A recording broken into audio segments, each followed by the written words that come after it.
here we go. What we love to do on a Wednesday night.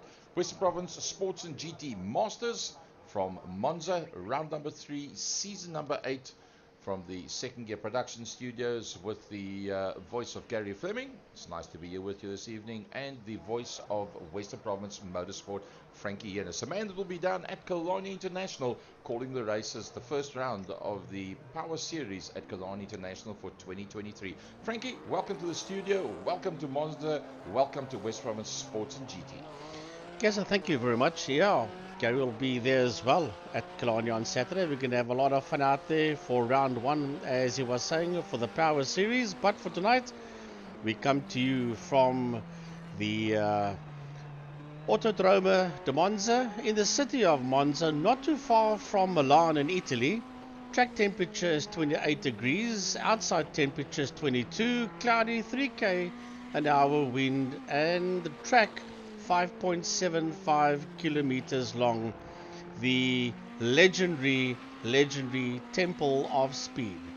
Quite a long track, Frankie, if you think about it, over 5 kilometers. But then again, those iconic long straights and iconic corners that's out there, as we just got an eye on there on one of our favorite races, elderly statesman Cyril Ginsberg, that is out there with us.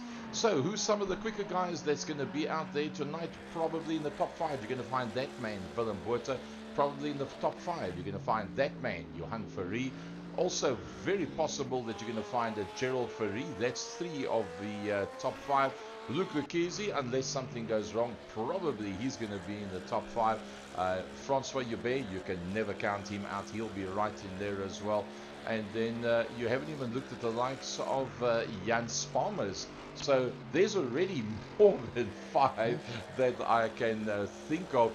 And then also we've got, remember, Willem Botha. He's going to be blindingly quick. He's been really on. The man that was the crew chief for the Dakar Toyota Gazoo South Africa team. And I don't know what he brought back with him, but he brought something go fast back with him, because Willem has been on fire since then. A bit of a weird one there, Frankie. A Toyota man in a Mercedes-Benz. And the Mercedes-Benz, yeah. And don't forget about the likes of Robbie Teens and McCarthy as well.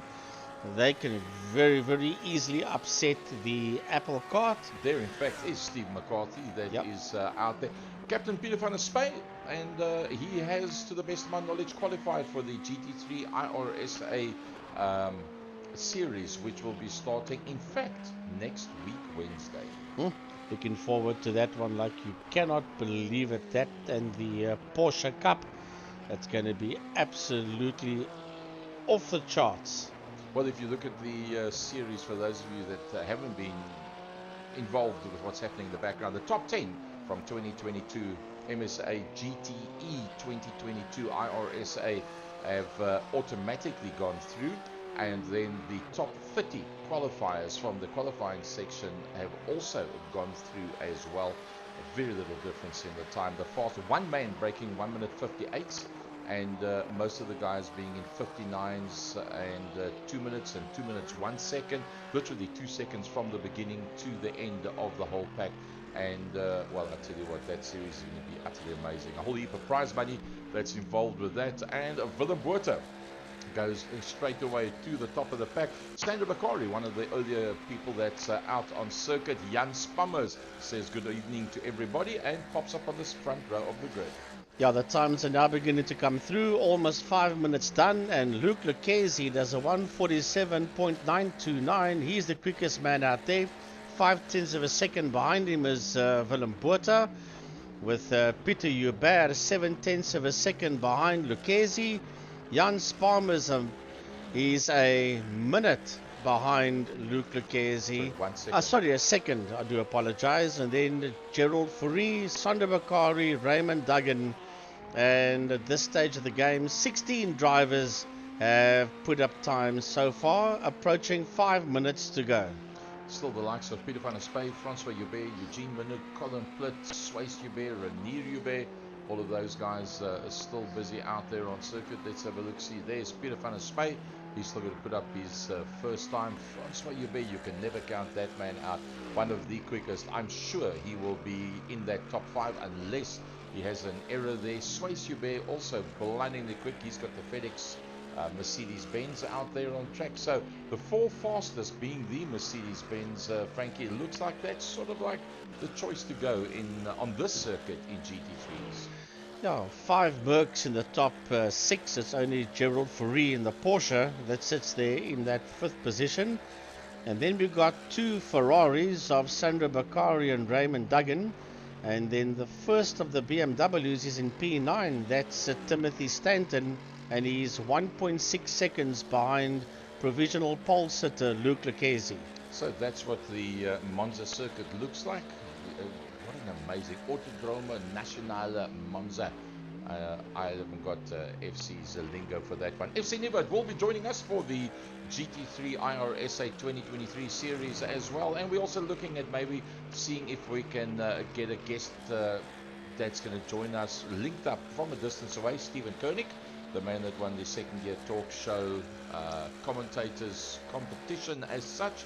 And then we will see if here and there we can get the likes of Francois Butler and then also Byron Height, the regular voices from Killarney International Raceway, that will be joining us for that. Remember, West Province Sports and GT Masters is based on a Western Province Sports and GT class, which in fact will be doing the ONSA HC 100 at Killarney on Saturday. And on the local scene, they've got themselves 1 or 2 new sponsors as well. So, Luke Lucchesi and Willem Botha provisionally on the front row of the grid. On the second row, provisionally, the brothers, Swayze and Peter Joubert. There they are, using the curbstones and the dirt and the barrier and the grass and the other side of the... He used a lot of the track, Frankie. Gerald Fourie rounding out at this stage, the top 5. Yeah, he used the entire Monza circuit and the runoff area as well. Yes, Gerald Fourie in the first of the 2 Porsches. The other Porsche is down in P14, that's Willem Pinaar.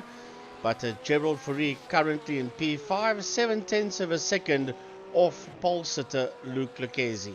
Well, let's do the last section of the lap there with him. He's just been through a Ascari chicane. He's down towards the Parapolka now. You'll see on the outside there's a little bit of runoff room, but there's no grip out there, so you need to be right on that curbstone on the inside. Now, the speed that you carry underneath the Fly Emirates Bridge all the way towards the outside of the circuit, oh dear, he's not going to complete that lap, so unfortunately looks like where he is, that is where he is going to end up. Coming up towards the line, here is Timothy Stanton. You'll see that 8, that's where he is registered at the moment now, 8th on the grid, and he realized he's not going to make it, and he backs out of it and stops on the track as well. Johannes van der Merwe is still out there on circuit. Here he comes around, and well, he might make it around, but I think he's already done his 2 laps. Yep, he's going to go and slow it down. Now, that corner where he is, Frankie, that very first corner, that is the Retofilio. We've seen in previous races how we have massive pile-ups there, and the guys have been asked, please take it easy going into turn number 1. Ian Riddle just finishes off, and Leonardo Beccari is still out there. Yeah, watch out for that little chicane kink in Variante 1. That is going to catch a lot of guys out, that's for sure. Then they'll be okay through Curva Grande, and then they get to that next chicane, which is Variante 2. If you can get through that part of the track on the opening lap, you should be okay for the rest of it before you start your second one. So basically, you got to get through Variante 1, Curva Grande, and Variante 2. But then Lesmo is also a double right-hander with a short straight in the center, Lesmo 1 and 2. That is not that technical, and if you can clear that, well, then you're okay before you get to Ascari.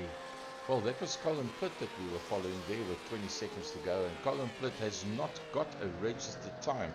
That means on both laps that he has now done, that obviously being the second one with only 12 seconds left, he had an off track, and therefore it did not register a time for him at all. So Colin Plitt and Eugene Manouk will be coming off the tail end of the field. Is unfortunately one of those things. That's the way it is. That comes to the end of the qualifying, and well, let's have a look to see how that grid is going to be. Here we go. This is the grid On the front row for the round 3 of season number 8, coming to you from MONZA, Lucchese and Willem Botha. Oh, it doesn't get any quicker than that. Gets all better and better. Francois Hubert, Space Hubert on the second row. Third row, Peter Hubert and Gerald Fourie. Fourth row, Jan Spalmers and Timothy Stanton. And the fifth row, Johan Fourie and Sandro Bakari. Wow, Johan Fourie a long way down. Peter van der Spey with Raymond Duggan. Stephen McCarthy with Johannes van der Merwe. Willem Pina and Gerald Maget with Renier Hubert.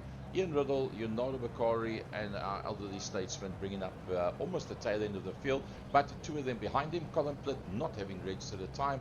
Eugene Manouk also not having registered a time at all. So, 40 minutes of action.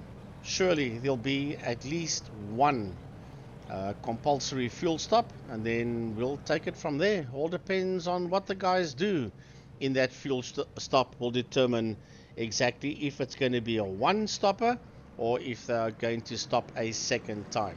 Right, the safety car leads them off the line. Remember that they are not starting from the home straight. They are starting heading towards Ascari. Yeah, they're starting coming out of Lesmo, down that hill, under the bridge, then into Ascari, and then they got that long straight which will take them into the Parabolica, and then from there the safety car will peel off. They'll be on the home straight and we'll go green for 40 minutes of action. Oh, what a beautiful shot that is. And it's nice to see so much public around this circuit, but I don't like the fact that there's all those medical brains and medical guys and breakdowns all over the show. I suppose they're expecting Sports and Gt Masters to do what they do best, pile it up in turn number 1. So let's hope that everybody can get through Retofilio without anybody being held up there. Sandro Bakari taking over the reins from Dr. Mike Verrier. A big thanks to Dr. Mike Verrier for starting, as far as I'm concerned, iRacing iconic in South Africa. Sandro Bakari taking over the reins for the Sports and GT Masters. And then pity that we don't have Jaco Steyn out there on track tonight. He's still busy with the GT3s. Right, we're going to go green shortly. They head towards the line. It's green, green, green, and 40 minutes of action is underway. And it's Luc Lucchese. Right behind him is Willem Botha. Francois Hubert is in there. So is Swais Hubert. And Peter Hubert is the next man through. Gerald Fourie, the only Porsche, has been worked out there. Timothy Stanton having a look. There's a bit of a problem. Peter van der Spey was one of the drivers that was slightly sideways there as they head towards Variante 2, working their way now through Curvo Grande. Well, that was pretty nice. Everybody making it through there. It was all the way down to Peter van der Spey down in 14th position. That was where the first... Oh, look at that! Luc Lucchese and Willem Botha. And Francois Hubert is in there as well. Swais Hubert in the FedEx car right in there behind her. Is it still all the Mercs up front? Oh, yes. Look at that. Front 6, Mercedes-Benz. Mercedes-Benz round off the top 6. Now they work their way out of Lesmo. Down towards the bridge they go, heading towards Ascari. The leading group will be now making its way under that bridge towards Ascari. Through Ascari go. That's left, and then right again for Luc Lucchese, Willem Botha, Francois Hubert, Swais Hubert, Peter Hubert, and Jan Spalmers heading towards Parabolica. Look at those Mercs racked and stacked in there behind them. The first non-Mercedes car is in P7, and that's the Porsche of Gerald Fourie. The first 9, everybody within less than a second of one another. Luc Lucchese is stretching his legs already, looking back at Willem Botha in there behind him. And I think Willem Botha will be able to stay with him without too much difficulty. But look at that, you see the headlights all the way further back as they work their way down towards turn number 1. Let's see if we can get a bit of an aerial shot of what's going to be happening down there. First, second, third, fourth, they're all through. Contact a little bit further back. And that's Peter Hubert that finds himself in a problem and drops a little bit further down. And that's going to be a biggie. That's down to 15th position for him as Luc Lucchese leads them out. Oh, not what Peter wanted at this point in time, but it's all about Luc Lucchese. Luc Lucchese He's 4/10 of a second ahead there of Willem Botha. Willem Botha 6/10 of a second ahead of Francois Hubert. We're right aboard here in the replay with Peter Hubert going into Variante 1, and good. he was nudged. Yeah, he was nudged there. I think it might have been by Timothy Stanton. Yeah, I think it was very possibly Timothy Stanton that was in there directly behind him at that stage of the fight. So let's have a look down the field as they go. And there's a couple of people that's dropping down. That must be Francois Hubert that's had an incident. Let's have a look at that one. Francois Hubert. That's coming back on the track at the wrong time, and that takes that's Willem Botha. That's Willem Botha. Well, let's have a look, see from Willem Botha's point of view exactly how that one played out. And Willem Botha, as he comes through the corner, the Mercedes-Benz, the Toyota Gazoo South Africa livery comes back on the track, tries to get it. That's net code. There was no contact between the two of them. They were far apart from one another. But you can see both of them trying to stay off the circuit and make it possible for everybody else to go through there. And Colin Pitt, I see, has gone back into the pit area. And obviously he's got a problem. So there we go. Luke Lucchese leads them out. In there behind him is that man, Swayze Hubert. And then comes the pack. Yeah, that pack is led there by Gerald Fourie. Jan Sparmers is right in there as well. We go down behind Johan Fourie. We see Sandro Bakari. There's the Porsche, and the Porsche has got them all in there. That's Gerald Fourie in the Porsche, and he's got Jan Sparmers, Johan Fourie, and Sandro Bakari all in there.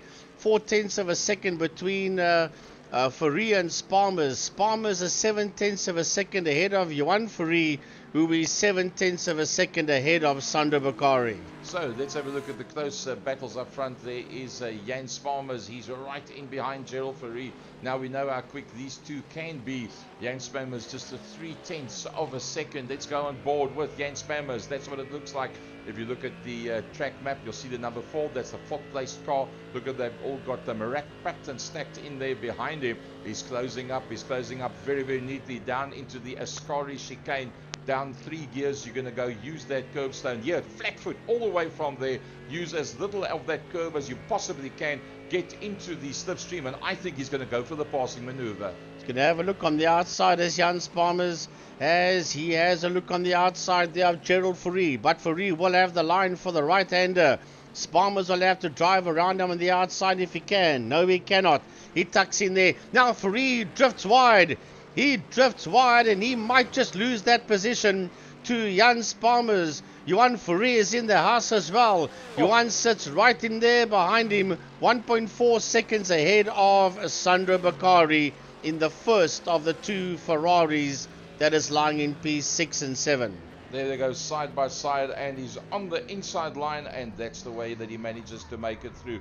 If you look back from where he is, well, look at that grandstands, packed, racked and stacked as they're watching these guys working their way around. Jan Sparmers ahead there of Gerald Fourie, looking back towards Gerald Fourie. There is Gerald Fourie with Johan Fourie, not that far behind that. Well, with all the issues that's happened out there, Johan has gone from P9 all the way up into P5, and that's looking from the right rear of the Jan Sparmers car, and you see that Porsche of Gerald Fourie right in there. Behind him is the other Fourie. That's Johan. The Mercedes-Benz is chasing down the Porsche. Then behind them, just 1.1 seconds behind Fourie, is the first of the Ferraris. There you see it in the hands of Sandro Bakari. Right behind him is Raymond Duggan, and he is only 6/10 of a second ahead of Timothy Stanton. Gary, I have a correction to make. Earlier on, I said it looked like it was Timothy Stanton that tagged Peter Hubert. It was not. It was actually Jan Sparmers. Oh, goodness gracious. There we go. A little bit of an off-circuit there by JJ. Johannes van der Merwe gets it back onto the circuit with the Dickinson 67 sponsored car. He'll go down one position there behind Gerald Maget. But in there behind him is in fact Willem Pinaar. Willem Pinaar goes ahead of JJ as they work their way down the last section of the straight, going down towards Parabolica. The Castrol GTS and Bosch sponsored Porsche looking very, very nice, and off they go out into the front main. Well, the two of them are side by side once again because they are going one-on-one. Is the two of them. That is Willem Pina and Johannes van der Merwe. At this point in time, Johannes is just slightly ahead there of Pina, and he'll take that position right back, going ahead there of Willem Pina, working their way through Variante 1.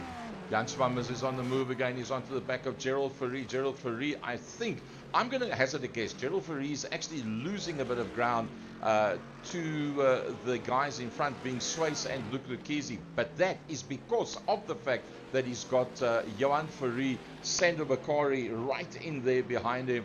And Sandro's actually having a very good race. He's indeed. Sandro Bakari doing very, very well there. He's got the best seat in the house in this foursome.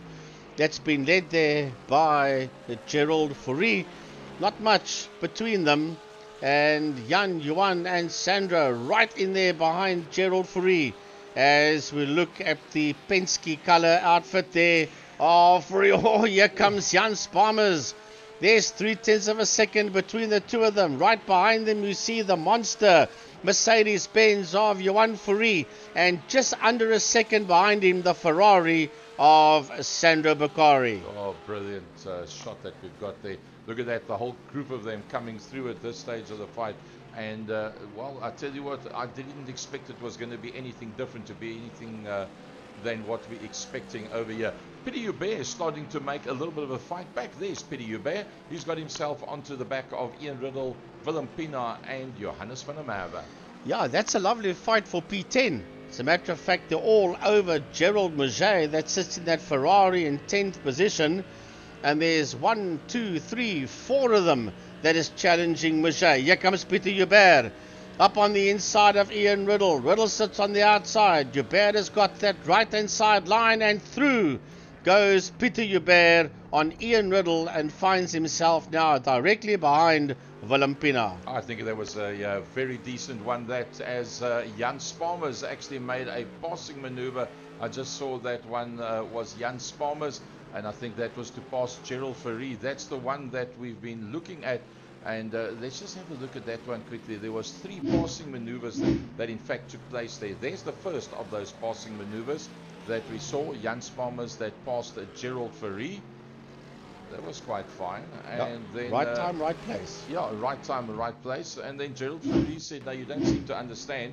Let me have a go back here again." And that was when he had a go back. So they got past, went back behind, got past again. And then Jan Sparmers came into play with this one as well. As look at that, there's just so close under braking, nothing in it whatsoever. Some lovely shots we managed to pick up there. But don't forget about the man up front, Luke Lukezi. Yeah, he's way down the road. 4.1 seconds between himself and second place man Sways Joubert, followed there by Jan Sparmers in that third position. He's 4.5 seconds behind Sways, but look at them stacked in there behind Sparmers, Gerald Fourie, Johan Fourie. Only 1.4 seconds behind them in the Ferrari is Sandro Bakari. So here comes Fourie. Gerald Fourie has a look up on the inside of Jan Sparmers. Has he got the line? Yes, he goes through, does Gerald Fourie. Well, some great driving between these guys, I must say. Gerald Fourie, Jan Sparmers, Johan Fourie and Sandro Bakari. Wow, Sandro Bakari having a brilliant ride out there, and one of the best I've seen him do for a long time.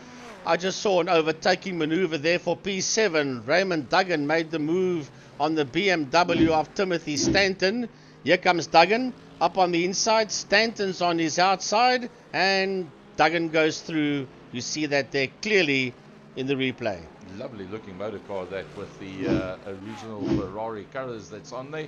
That's pretty great stuff. So at this stage of the fight, it's I think it's starting to look like Luke Lukezi and Sways Joubert have pretty much got this one wrapped up. Gerald Fourie, quick enough to, even having been passed, make the passing maneuvers back again. Can he shake the likes of that man, Johan Sparmers? I don't know. And remember, Johan Fourie started a long way down. He was in fact 8th or 9th that Johan Ferry was on the original starting grid, and he's made up quite a couple of positions. And Johan Ferry, you can never count him out. Let's have a look at the last times that they actually did.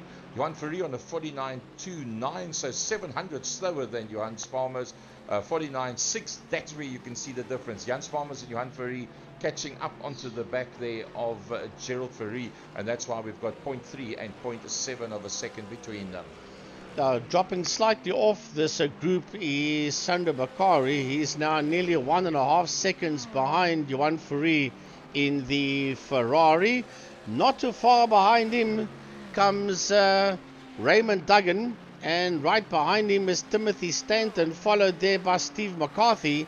So keep an eye on them. They will be coming through pretty shortly. 5.2 seconds behind McCarthy. Riding off the top 10 is JJ van der Merwe, and right on his case in the Mercedes-Benz is the recovering Pieter Hubert. Gerald Maget in the Golf 41. That looks a pretty nice looking motor car. That's the third of the Ferraris that's out there on circuit.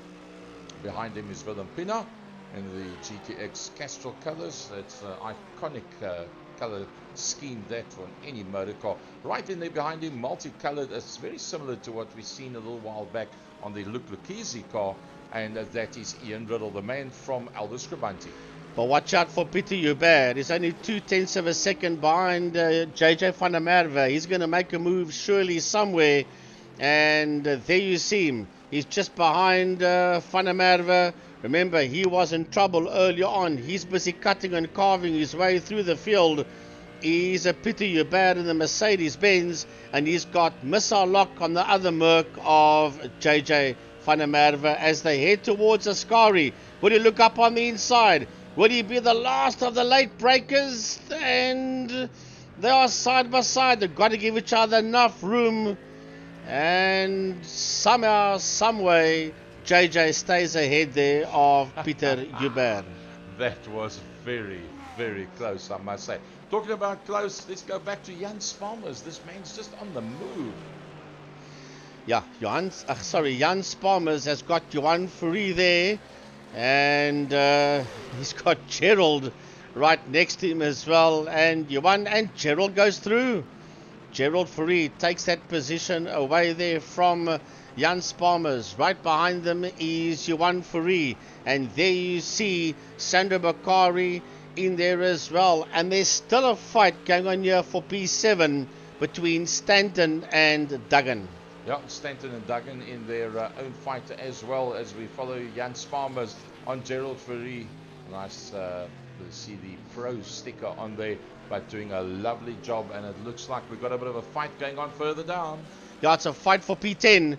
Remember that JJ van der Merwe somehow stayed ahead there of Pieter Hubert, but now he's got them racked and stacked in there behind him. Pieter Hubert, Willem Pina, Ian Riddle and Gerald Maget, they're all crowding the back end of the Mercedes-Benz of JJ van der Merwe. Well, he's going to have to really hoof it if he's going to stay ahead of that group, because that group is all pretty much just outside of the slipstream that becomes very rough air. So it's right where you want to be as quick as possible. Yeah, this is a lovely fight for that ninth position. As we have a look and see, they're all piled in there behind Van der Merwe. Behind Van der Merwe is Pieter Hubert. Behind him is the Castrol Porsche of Willem Pina. Then behind him it's Ian Riddle. A second behind him is Gerald Maget, and they are all going one-on-one here for Van der Merwe's ninth position. You'll probably find there's virtually nothing in them in the lap times. Just keep an eye on the left-hand side of the screen. Gerald Ferry and Johan Ferry very, very close in there. And that's, well, in fact, they're down to a couple of thousandths of a second. Here they come. Oh, down into turn number one. And that is going to be out into Retofilio, and everybody makes it through. Oh, somehow they all get through there. And Stanton, once again, is ahead of Duggan. So that little fight for P6 and 7 still going one-on-one. But we have to stay with this major fight for 3, 4, and 5. Here they come down towards us. It is Gerald Ferry that sits in there just behind Jan Sparmers, and just behind Ferry is the other Ferry. That is Johan Ferry. That's 3, 4, and 5. Just behind them, you see Timothy Stanton as 10th of a second ahead of the man in P7, namely Raymond Duggan. Gerald Fourie is really looking very strong. But I tell you what, Jan Spalmers is a star in his own right. Timothy Stanton's just had a incident. Let's see what happened to Timothy Stanton. As you said, Frankie, he was on the move and trying to make it stick. And unfortunately, just a little bit too much and sticks it into the tire barrier. Yeah, that was that fight between himself and Raymond Duggan. Maybe a bit of pressure there from Raymond Duggan. But here comes Peter Hubert. You see on the replay, he comes through. So that will all count in favor of Peter Hubert. He finds himself now in P8. But still, this is P3, 4 and 5 that we're looking at. And with all this happening, Swayze Hubert in P2 is nearly 5 seconds ahead of this trio that's busy working their way out of the Parabolica and down the main straight. Oh, here we go. Gerald Fourie got it to within a 10th of a second right in there. But now that's giving Johan Fourie the toe. Is he not going to try and do a double header and get past both of them, go 3 abreast? Maybe he's hoping one of them makes a bit of a mistake or both of them run into an error, and all of a sudden he's up into 3rd position. Like that, that's exactly what he's looking for. Gerald almost went off the circuit there, but they're giving each other just enough room. And I think they might be frustrating Johan Fourie. He's probably saying, I need to get past these two, and they're playing their own games out there. And there's not a damn thing in the world that he can do to get past the two of them. And they are going to go side by side into Variante 2. Through Variante 2 they go. Gerald Fourie has now got a little bit of an edge there on Jan Spalmers. There's 0.2 of a second between himself and Johan Fourie. As we see what happened to Sandro Bakari. He's just got lost there completely. Sandro Bakari went into the pits in yes. fact. And Sandro Bakari actually had an off circuit. Let's have a look, see exactly what happened. Yes, he must have, because the leading guys are just there behind him and he shows all the way down. Same corner, same problem. Oh, no, that car's not going to handle thereafter. Definitely a lot of damage to that motor car. And thereafter he decided to go into the pits. Talking about pit stops, let's see who has been in. And when have they been in? Well, Peter van der Spey on lap number 1, Willem Botha on lap number 2, Timothy Stanton not that long ago, just 2 laps back on lap number 10, Francois Hubert and Colin Plitt very early on, and I see Cyril Ginsberg is on his way out of the pits. We'll probably see him, no, it's just changed to a different camera shot. You'll see Cyril Ginsberg on his way out of the pits. And that is the pit stops that have happened to date. Do they have to have a fuel stop? We don't actually know, to be very honest with you. We're just going to look and listen. Willem Pinaar's on the move. Yeah, I would think they're going to have one. Pity for Eugene Manouk. He had a DNS in this one. I hope it's not load shedding that has messed Eugene around, because he wouldn't be too happy with that. So Willem Pinaar is in P10. That's the man we're riding on board with. Just ahead of him you can see Van der Merwe, and Pinaar has now lost P10 there to Ian Riddle. Wow, that was a very late braking maneuver. When you looked out the right hand side window, you couldn't see Ian Riddle at all, and on the very last part of the braking you can see Willem Pinaar went very wide into the beginning of the Variante Rettifilo, and with him going in that deep made enough space, and very gentlemanly. Oh, that's a mistake you don't want to make, and that's going to climb all over those curbstones. And do you give that position up or do you hold on to it? Well, he was ahead of him when he went off and came back, so I would think he could hang on to it. This is now working their way through Lesmo. That is a very sportsmanlike conduct that allows them to get back next to one another. And right now we fight it out from here again. But remember, the man we're riding on boards with now, Willem Pinaar, has actually got the right line going into the following corner. Yeah, but you've got to be careful. Riddle is slightly ahead of him, so he might jump on the brakes quicker. And that's exactly what Pinaar does. And he will lose a bit of ground there to Ian Riddle. Right, Johan Fourie, Jan Spalmers, pit lane, 22 minutes. And the big gunners are heading towards the pit area. He's normally one of the first guys to pit, Frankie. Oh, that pit lane shot, we can't see much over there. Let's see what it looks like. Right, into the pits he goes. And also on his way in, Steve McCarthy. Steve McCarthy deciding, let's pull up here Let's see how far down the pit lane he comes up. He'll come up probably right in there behind Johan Ferry. That's what it looks like when you come into the pits. And then a little bit further down, Ian Riddle's side, he's going to come in. Leonardo Bakari is coming into the pits as well. So a good couple of the guys realizing there's one man to follow. His name is Johan Ferry. You can't go too far wrong with that. And yeah, let's see if we can pick somebody else. There we go, Luke Lucchese. So, Luke Lucchese, 13 laps, 22 and 3/4 minutes into it. He's just showing the guys exactly what kind of pace he's going to get together for the new South African GT3 Series. 8 seconds behind him, the man in the FedEx car, Sway Hubert. Remember, neither of them have been into the pits. Just Ian Riddle and Leonardo Bakari work their way out of the pits. A little bit further back, there is Gerald Ferry, and then just behind him is Jan Sparmers, and not that far behind that, Raymond Duggan. Yeah, remember, these guys still need to hit pit lane, and Peter Hubert as well for that matter. The first of the big bombers have gone into the pits, and that's Johan Ferry, currently in 11th position, 14 seconds behind Gerald Mageas. Luke Lucchese and Sway Hubert work their way down pit lane. 23 minutes into this one, it is Lucchese, Ferry, and Gerald and Sway Hubert. Jan Sparmers also coming down pit lane. Duggan is making his way into the pits. Surely Peter Hubert must also head into the pit area. Yep, yeah. Well, that's pretty interesting stuff. Now, what does Johannes... Johannes is following them as well. Brilliant stuff. Everybody climbing into the pit lane there. So the next man coming through would then be Willem Pina. What does Willem Pina? It looks like he's going to be going through. No, he comes in as well. Willem Pina. Renier Hubert is in there as well. Gerald Maget looks like he's coming through behind that.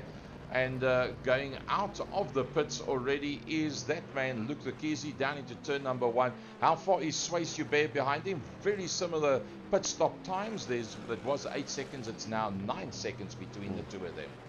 Yeah, he's making his way through Variante 1 as Peter Hubert, cars busy coming out of the pits. That's Van der Merwe. That's working his way back out onto the circuit again. Yep, there goes JJ. Back out onto track once again in that lime green colored Mercedes-Benz. Willem Pina in the Castrol GTX Porsche coming out onto the circuit as well. Gerald Maget busy working his way out onto the track.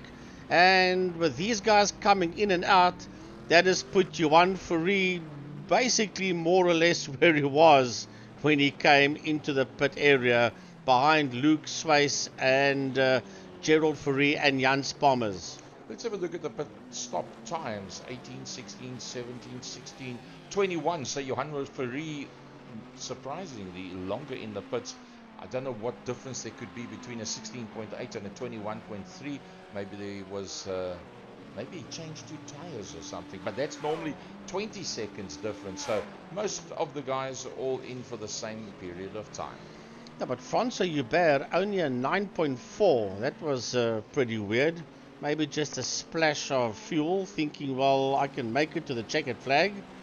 So we ride aboard here with Willem Botha, just ahead of him, is Peter van der Spy, and they chasing down P9, Ian Riddle, who is 7 seconds behind JJ van der Merwe. Well, nothing much between the three of them at this stage of the fight. Only really the pit stop times that was a real variation there. This is on their way past the Ascari chicane down towards the Parabolica. Let's watch 6th gear, flat foot all the way. Brake lights come.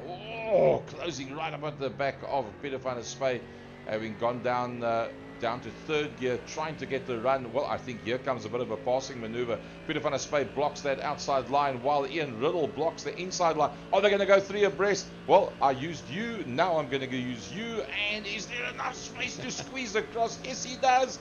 But who's going to be the last man to climb onto the brakes? Will it be Johannes van der Merwe or Willem Botha? I don't see Willem Botha's nose there at all. Yep, I think he's going to make it. Let's have a look back from there.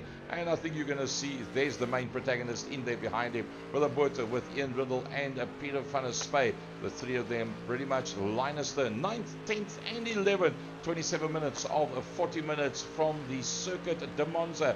We're coming to you in GT3s from the Second Gear Production Studio. Frankie Innes, the voice of Western Province Motorsport. Mike side with me, Gary Fleming, and we are also seriously thinking about going down very early to Killarney on Saturday. Well, that's the only real fight out there on track so far, and that is Buerta. But Buerta will get away from Riddle. He's currently 7/10 of a second ahead of Riddle. Peter van der Spy is all over the back there of Ian Riddle's car. There's a 10th of a second between them. Van der Spy moves to the outside. Under the bridge they go towards Ascari. He will not have the line. He's going to have to brake a lot later if he wants that position, and he does so, and he takes that position away there from Ian Riddle, demoting Ian down to P11. Well, I think Ian Riddle was very decent with that one. I think that Peter was very decent with that one as well, and that's the nice part about sports and GT Masters. It's not cut, chop and hack all the time. It's a little bit of decency, etiquette, and fight about it a little bit later. Well, let's have a look at that fight for P4. Johan Fourie was 1.2 seconds. It's now gone to 6/10 of a second. So Fourie wants that fourth position away from Sparmers as we keep an eye on this fight between Willem Pienaar and Timothy Stanton. There's a 10th of a second between Pienaar and Stanton, and they have got Francois Hubert ahead of them.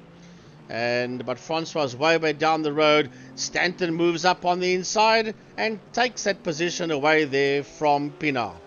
Coming back to what you said about Johan Fourie on Jan Sparmers, a 48.4, a 48.9 for Jan, hence a half a second in that one, and that's why you see the two of them so much closer to one another.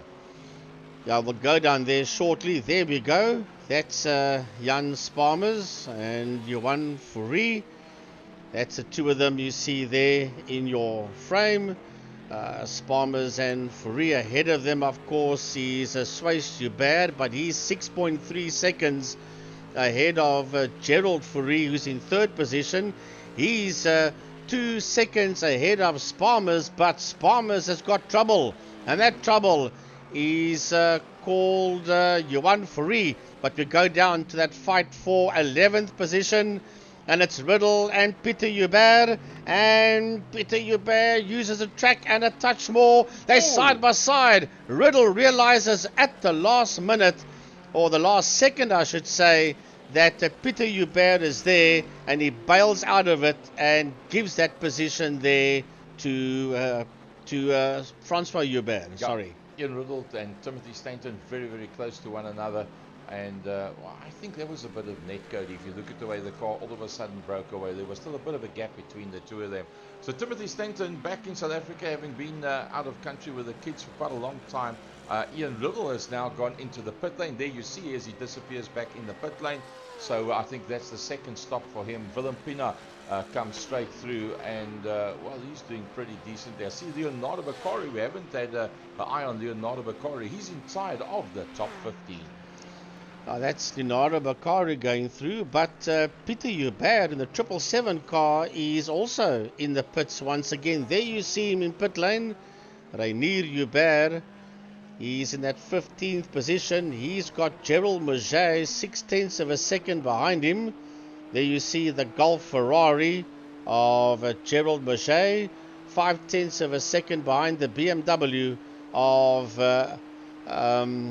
Rainier Hubert. Well, Rainier rounding out the top 15. Gerald Mauger right there in behind him as we look at how he climbs those curbstones using everything there is and a little bit more. You can see there's a lot of skid marks there of people that have gone off the circuit. Gerald Mauger putting up a great fight, trying to get himself into the top 15. I see Ian Riddle is still in the pits, so I think there might be quite a bit of damage on the Ian Riddle car. Right, 31 minutes of the 40 is done, approaching 32, and we ride aboard here with a man that was in P15, namely Rainier Hubert, but we bounce right back to the man that sits out there in P1, Luke Lucchesi, nearly 11 seconds ahead of second place man Swiss Hubert in the FedEx Mercedes-Benz. Then 6.3 seconds behind Swiss in P3 is Gerald Fourie in the Penske sponsored Porsche. And then 1.9 seconds behind him is Jan Sparmers, but he's got an issue. That issue is called 7/10 of a second, and it's Johan Fourie. That's all over the back end there of Jan Sparmers' machine. Yeah, Johan Fourie just doesn't know how to not get himself involved in a massive fight. And whenever there is something on the go in the last couple of laps, you know Johan Fourie is never going to give up whatsoever. Raymond Duggan, as always, in the top 10, at least for Raymond Duggan. One of the success stories of iRacing South Africa. Stephen McCarthy, once again in a top 10 position with the man from Sujin Properties, a man that's also been quite a lot of involvement with funding of iRacing South Africa in terms of second gear productions and second gear talk show.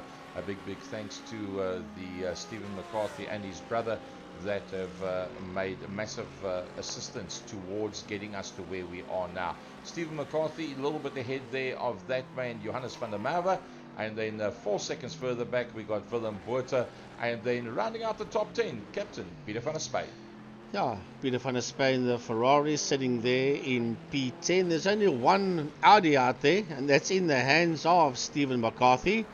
Here comes the man in P11, 5.3 seconds behind Van der Spy. That's the BMW of Timothy Stanton. Then the Ferrari, 6.8 seconds behind Stanton, is that man you see there, Willem Pienaar. Then Leonardo Beccaria up 3.5 seconds behind Pienaar is Leonardo Beccaria. And then 4 seconds behind him is Rainier Hubert, and he's still involved in a bit of a dogfight there with Gerald Mauger, and that's a battle for P14 and 15. Then 7.4 seconds behind the two of them is the Golf Porsche of Colin Plitt, just outside the top 15.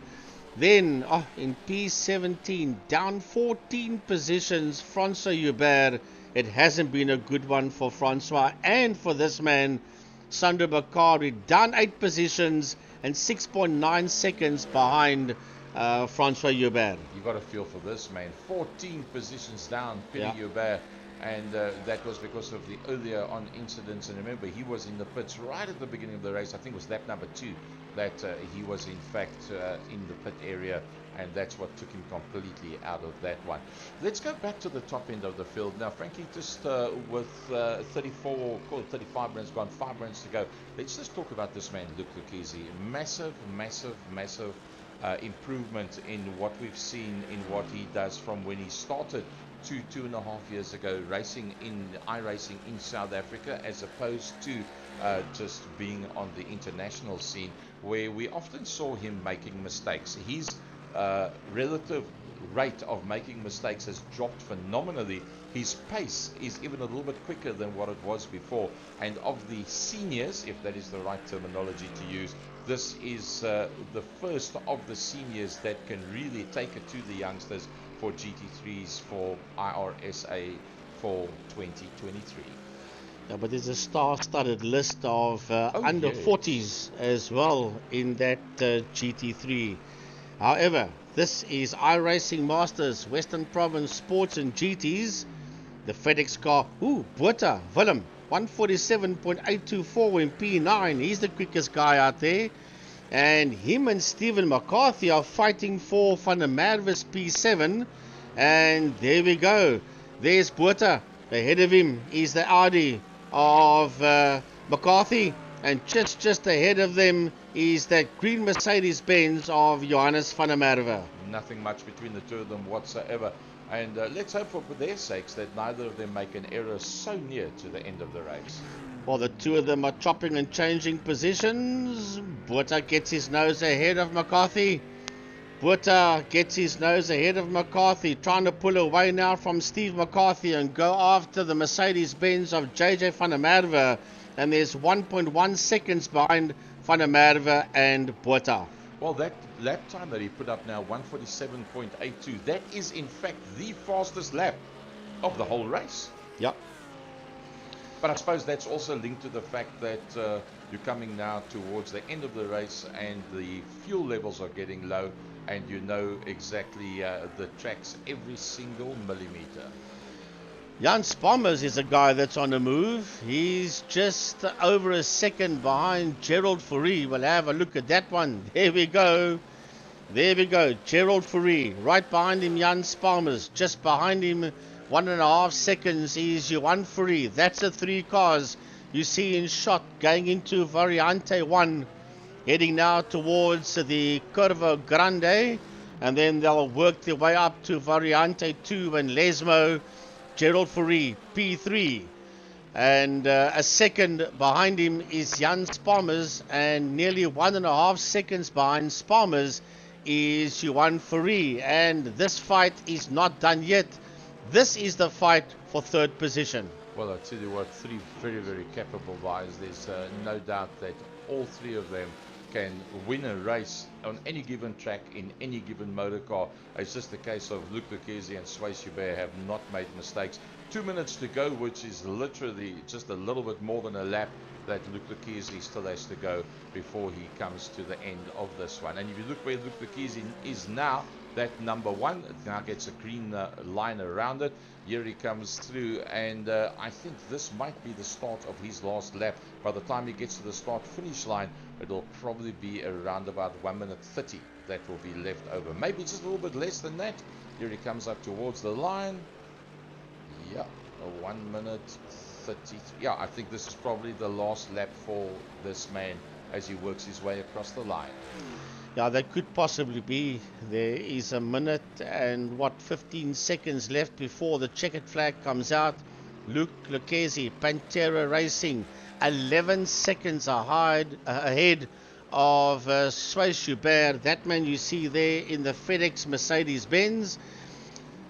Gerald Fourie, 8 seconds behind him, but Jan Spommers only 0.4 of a second, make it 0.5 of a second behind Fourie. And only 1.8 seconds behind Spommers is Johan Fourie and P5. Yeah, then Raymond Duggan 9 seconds further back. Here he comes now. That'd be Raymond Duggan. And I think he's had a pretty good run out there. I think you'll be pretty happy with that one. But remember, he's just gotten better and better. A little bit further down, here comes Willem Botha. And he's just passed JJ van der Merwe. Yeah, going into turn number 1. Botha's put the move there on van der Merwe. And not too far behind them, we see Steve McCarthy, 3.5 seconds behind them. Then Peter van der Spey is 5 seconds behind that lot. And then behind him, only 2.9 seconds in P11 is Timothy Stanton. Yeah, Peter van der Spey having a pretty decent run there. You see the rest of the guys coming through. But I think we need to go back to where the action is. And that is with this man up front. What a brilliant drive from Luc Lucchesi. Yeah, this is his last lap. Heading into the Parabolica for the final time. Nearly 12 seconds ahead of Sway Schubert as this man, as he works his way out of the Parabolica. The checkered flag is out and victory will go to the Mercedes-Benz driven by Luc Lucchesi. Brilliant drive as always. We know just how good that man is and really look forward to seeing him in the Nationals. Sway Schubert, I think you'll be pretty chuffed with that. And I think the FedEx boys will be clapping as he comes across the line, taking eventually 10 seconds out of Jan Spommers, who's never had a moment to breathe this whole race. Here he comes. He's going to make it. Yes, he'll cross the line in that third position, just ahead of Gerald Fourie, who is only 0.8 of a second ahead of Johan Fourie. Raymond Duggan just outside of the top 5 with the Ferrari. The first of the Ferraris out there. Willem Botha, massive comeback. Although he still finds himself 5 positions down, Willem Botha up into 7th, and he posted the fastest lap. Johannes van der Merwe from Stephen McCarthy, and here comes Captain Pete. Yeah, the last man in the top 10, 3.6 seconds behind McCarthy is Peter van der Spey. Then it's Timothy Stanton, and Timothy is 15 seconds ahead of that man you see in picture there. And that is the man rounding off the top dozen in the Castrol Porsche, namely Willem Pina. René Rivet coming through behind that, and then Gerald Maget will come into picture. There's Gerald Maget, and right behind him is the recovering Francois Joubert, still 12 positions down from Colin Plitt in the Gulf colours, Sandro Bacori in the Fiat / Ferrari. and he works his way across in 17th position. One man still to come through behind that, and that is that man, Peter Hubert. Yeah, a horror show for Peter, a horror show for Francois, but even more. Francois lost 12 positions, Peter lost 13 in total after he was tagged earlier on by Jan Sparmers, and that has cost him dearly. And I think he was the last driver on the lead lap. Yep, I think that was pretty much the last man, as you said, on the lead lap. So here we go, the final results. Round number 3, season number 8, West Province Sports and GT Masters from the Second Gear Production Studio. Luc Lucchesi, the man of the night. Yeah, Lucchesi, Schubert and Jan Sparmers, that's your podium. Just off your podium, Gerald Fourie, Johan Fourie, Raymond Duggan, Willem Botha, JJ van der Merwe, Steve McCarthy and Peter van der Spey round off your top 10. My bad luck could certainly go to Peter Hubert. Yeah, That I would be tend my to think so nominee. because he was in a very good position initially, and then it just didn't work out for him thereafter. So I think, bad luck definitely goes to him. Man of the match, I think you've got to give it to Luc Lucchesi. Even though he started right up front, he just stretched them and stretched them to the limits, made sure that they made mistakes one after the other, left Gerald Fourie, Johan Fourie, and Jan Sparmers to fight it out. And from there on out, it was just a case of stretch them all out until, well, there was nobody in the same game with him. Well, that concludes Season 8, Round 3 at the circuit Monza, not too far from Milan in Italy. And well done to Lucchesi, Hubert and Sparmers for the top 3 positions on the podium. Next thing to look forward to is going to be on Saturday. That'll be Frankie Yennis, Francois Butler, Byron Heighton, and myself, Gary Fleming. Will be calling it from Killarney International Raceway. Power Series sponsored by Wingfield Motors. 10 years. This is the 10th year, in fact, that they are being the headline sponsor. So fantastic. A big thanks to them. And to Des Issa, Mariska Redane, Paul and Paul Simon and all of the other people involved there. I see there's massive amounts of work that's been done down there at Killarney. And if you want to see more of these drivers that you see here, remember that a lot of them will in fact be out on circuit with the Onsa Hasey 100 in the West Province Sports and GT Masters on Saturday. Frankie, closing word from your side. Well, the next time we'll be doing commentary on these boys will be only the 22nd of February, because remember we've got the Porsche Cup and the GT3 in between. Correct. And we will be doing touring cars at Knock Hill, and that will be round 4 on the 22nd of February. But there's lots of great stuff between now and the 22nd of February when it comes to iRacing. On behalf of Frankie Yennis, the voice of West Province Motorsport, myself, Gary Fleming, on behalf of Second Gear Productions, down here in Velkelegen, in the friendly but rather warm city of Cape Town. Thanks very much for joining us. Look forward to seeing you guys at Killarney on Saturday. Look forward to our almost 2,000 viewers on a regular basis for the Second Gear talk show on Tuesday, and Wednesday night is the biggie. Don't miss out on that one. We'll bring you information about that one on Tuesday night. In fact, we'll have one or two of the drivers, the top contenders of the 40 people that qualified to go into that one, and we'll have a chat with some of the guys then on Tuesday night, and then Wednesday night it's going to be all systems go. From my side, Gary Fleming, all I can say to you is drive home safely, and good night to you one and all.